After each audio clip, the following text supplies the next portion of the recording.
দুনিয়ার লোভ, বেঁচে থাকার লোভ আমাদের কমাইতে হবে।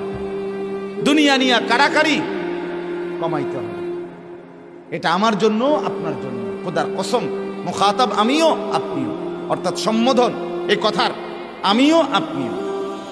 আমি বলছি আর কি জাস্ট, কিন্তু বলা হচ্ছে মূলত আল্লাহর পক্ষ থেকে আমাকেও আপনাদের, ঠিক কিনা বলেন?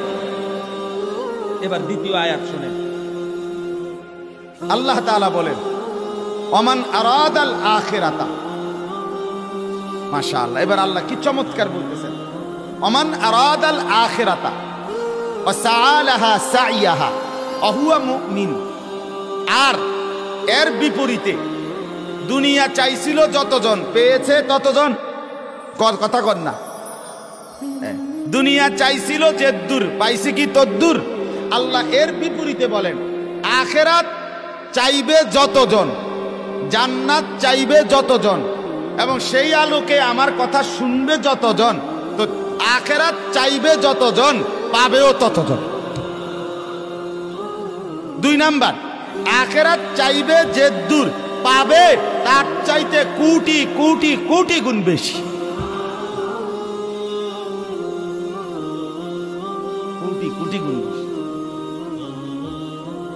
ওমান আরাদাল আখিরাতা, আর যে চেয়েছে আখিরাত, ওয়া সাআলাহা সাইয়াহা, সুন্নাত শরীয়ত মোতাবেক আখিরাতের জন্য যে আমল করেছে, অহুয়া মুমিন, নিজের ঈমান ঠিক রাখা অবস্থায়, ফাউলাইকা কানা সাইয়ুহুম মাশকুরা।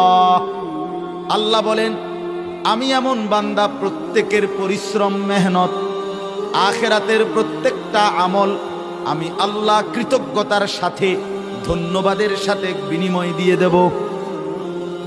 রাগ হইয়া না, গোসা হইয়া না, খুশির সাথে। ওই বিভিন্ন টাকা পয়সা যে দান কালেকশন করে, রিসিট দেয়, অনেক রিসিটের নিচে লেখা থাকে ধন্যবাদের সহিত গৃহীত হইল। কথা বুঝেন নাই? ধন্যবাদের সহিত কি করা হইল? কৃতজ্ঞতার সহিত গৃহীত।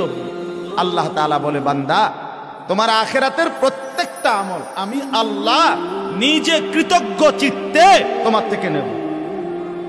আমি বিনিময়, আমি বিনিময় 100 100। তাহলে আখিরাত চাইবে যতজন, পাবে কতজন? ততজন।